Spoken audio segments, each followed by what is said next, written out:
Hey Fit Pros, before we get to this new episode in the KIPS podcast, I want to quickly share about our newest course on KIPS, Social Media for Fitness Professionals. This course is all about the fundamentals. As a Fit Pro, you know how fundamental exercises are important for building a foundation within an exercise program, and that's what we're going to be doing in this course. Authored by me, Tyler Valencia, I go through the stats involving all the major social media platforms and then show you step by step how to do it. In the first lecture, I built a fictitious business branding kit with a new logo, color wheel, and font. And then we use those to set up new Facebook pages, start a private group, how to use Creator Studio, set up a basic Facebook ad, set up an Instagram, how to post on Instagram, and how to set up a YouTube channel. We do it all in this course, and one of the best parts is you can get your continuing education credits. Head to the link in the description to find out more. Let's get to the show.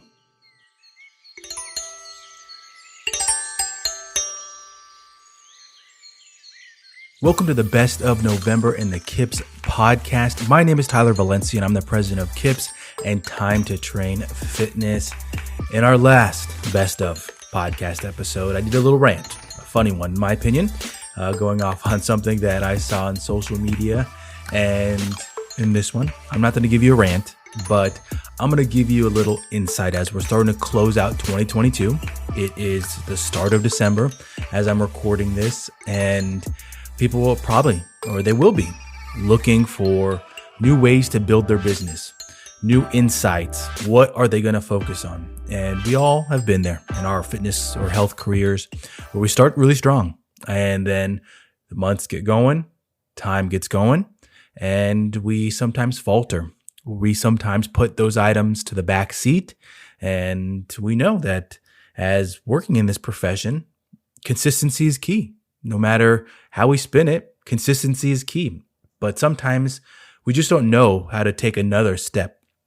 We're looking around and we know we want to get to that next level. We want to make more money in our career. We want to gain more clients. We want to market better. We want to build our business, but we don't know how. Where do we go? We feel like we're in a rut. And so I'm actually going to talk about YouTube before we get into the rest of this podcast. It's a shorter one. There's only going to be one podcast episode that I'm going to talk about. So I'm going to talk and give a little bit of insight into YouTube because I've seen people ask about it. I've seen people wonder, what's the deal with YouTube? I don't know. I don't use it. And they ask in different Facebook groups, why have people gone to it? Why do people do it? Why are you giving away stuff for free? And so I'm going to talk about it quickly. And that's actually what I'm going to address first is the whole giving away stuff for free is that I've never been one that believes that mentality. And it might just be my experiences. It might be how I have grown in this profession, but I don't believe that you need to save your best stuff because one, and this is not a lie, I'm not making this up, you can find this stuff already on YouTube. You can most likely find very high quality content in the area that you're talking about on YouTube. There's already people talking about it. There's already people sharing, creating it. It's very hard to be original on YouTube or even in any market. So you doing it, you putting out content in that area, you're not being original. Well, how can you then, why should you do it? Because there's other reasons, and I'm going to get to those in a second. Well, you're going to get so much experience from it. YouTube is a different platform. It's about creativity. It's about building. It's about learning. On YouTube, it's not about competing against another person. As I'm recording this, at the beginning of December, I'm looking for collaborators for my other company, Time to Train. And that's somebody that I'm talking to later this week. We're to talk about how we're going to create an online workout together.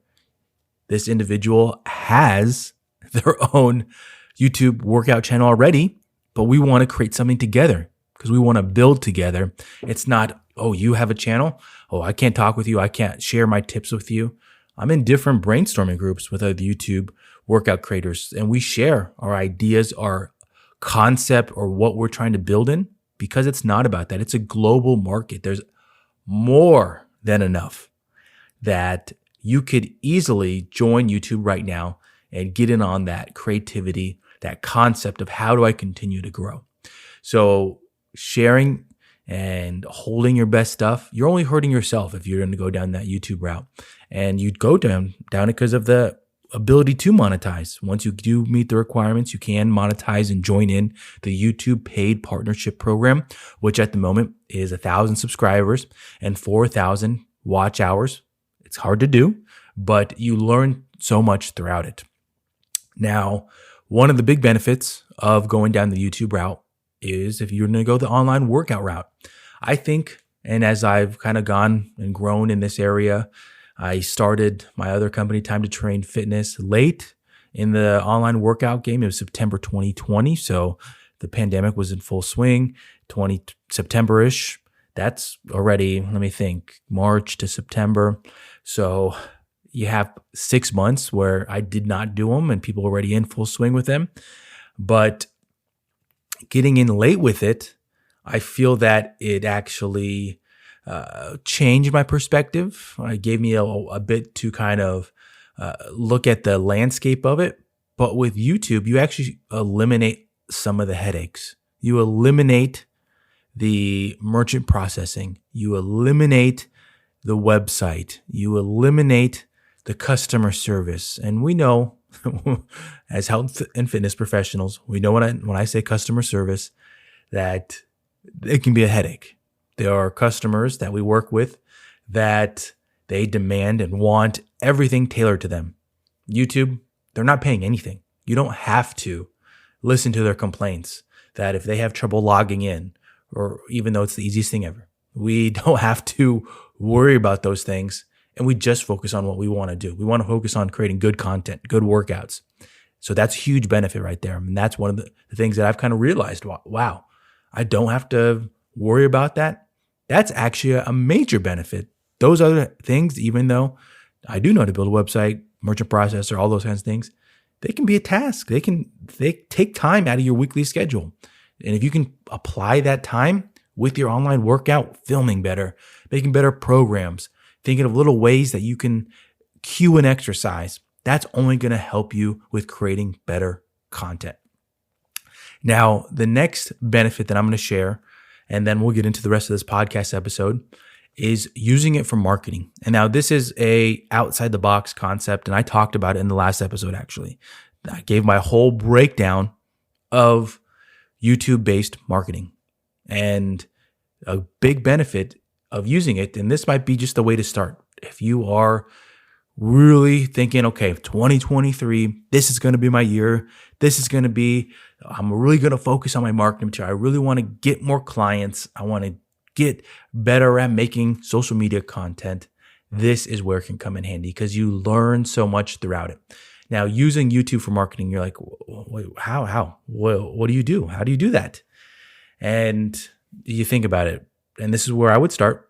First, learn the basics of YouTube. What do I need to focus on? How do I make good content? How do I film content that's going to get you views, all that kind of stuff? Learn those because you most likely already have some of those figured out. If you're doing online workouts, you most likely invested in lights. You most likely invested in a camera, a microphone, an interface, a mixer.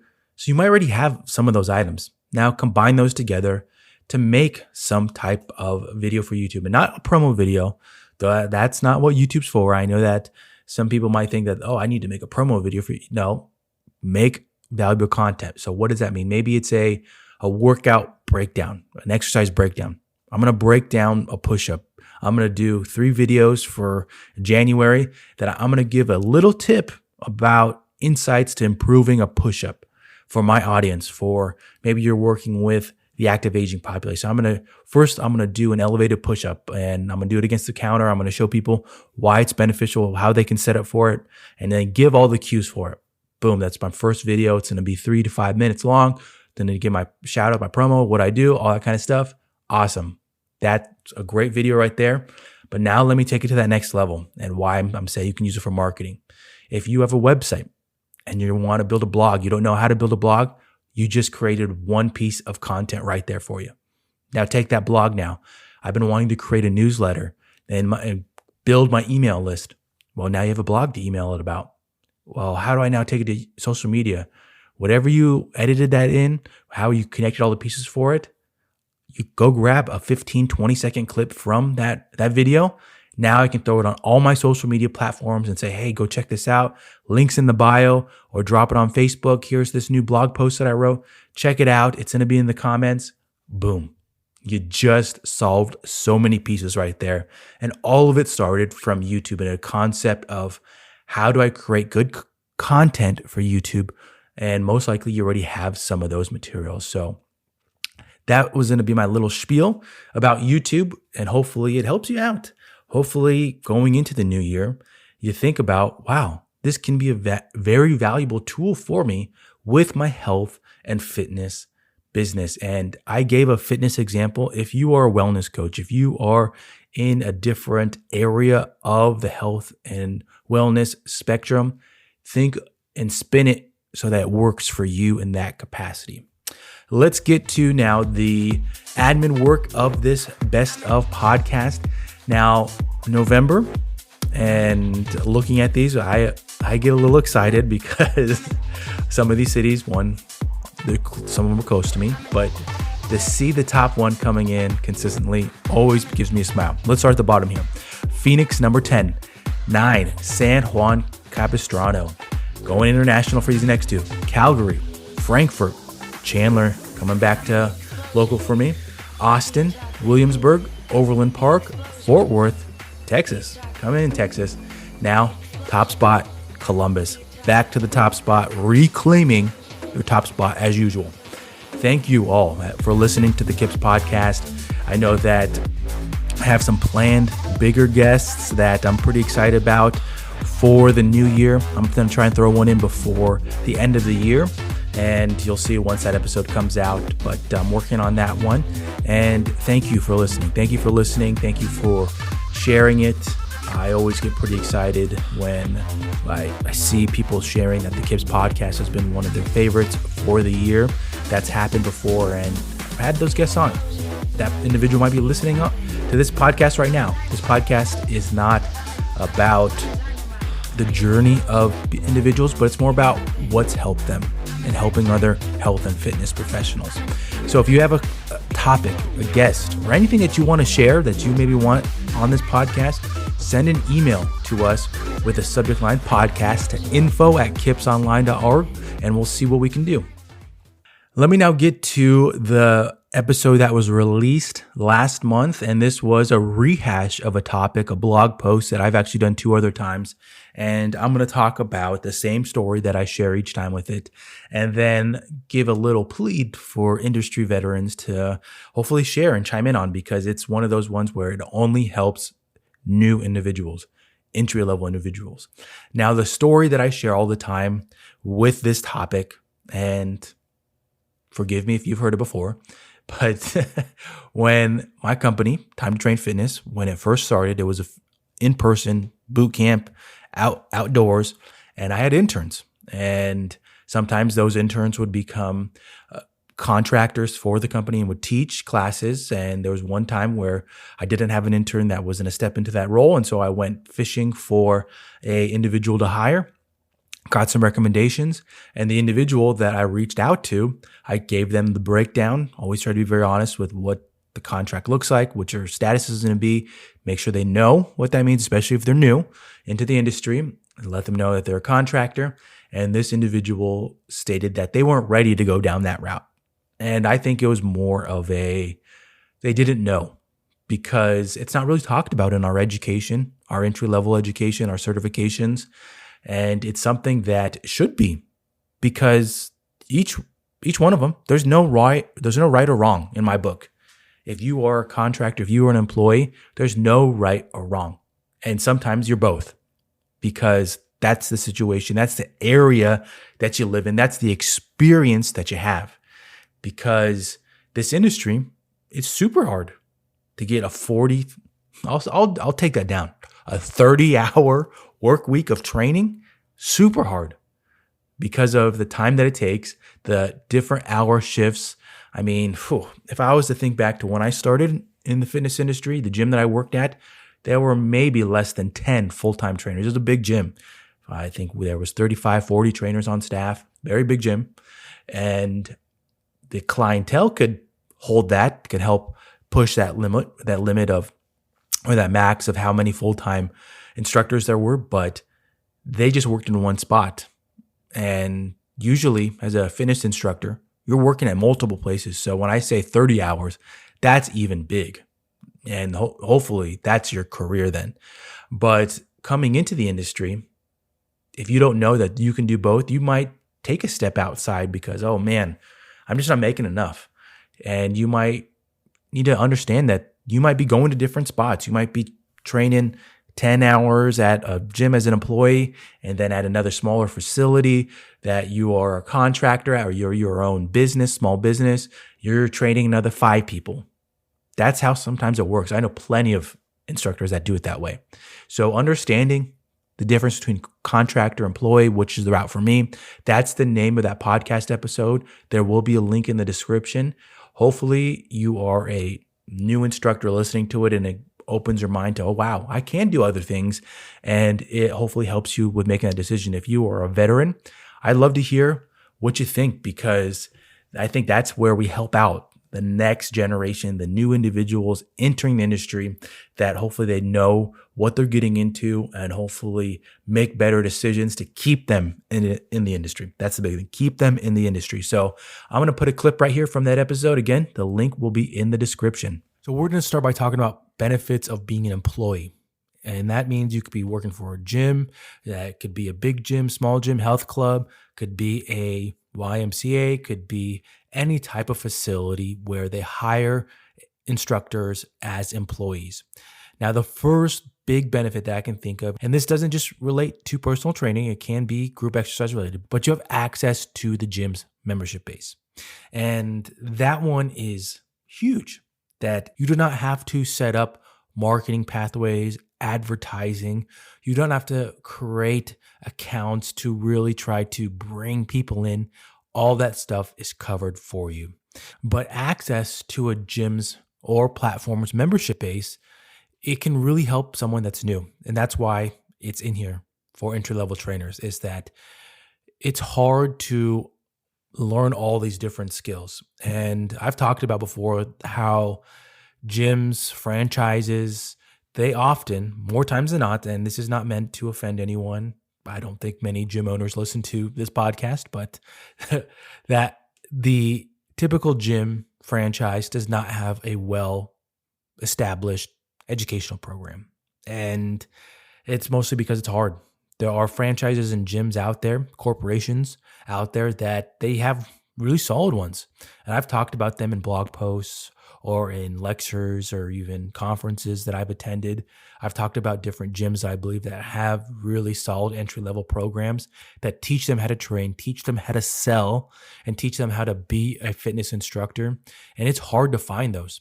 So if you don't have those options, it really puts you at a disadvantage for entering the fitness industry. But when they have those, and you get that education, you get that experience, and you get paid for it, and now you have access to a gym's membership base to apply it immediately, that is a huge benefit.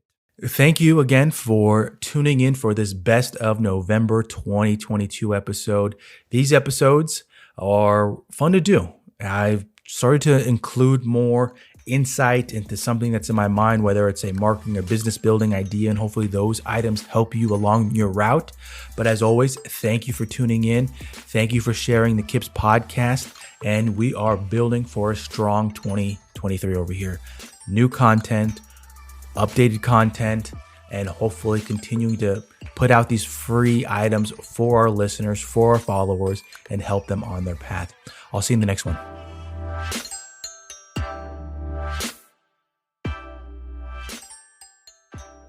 Hey Fit Pros, it's your host Tyler Valencia here. I quickly want to share a free resource we have on the KIPS website and YouTube channel.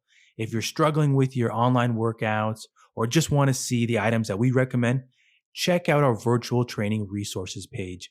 You'll find breakdowns on streaming setups, reviews on microphones, and other free videos that can help you build your fitness business today. Did I mention they're free? Go check them out at the link in the description or head over to our website to find them under the blog tab.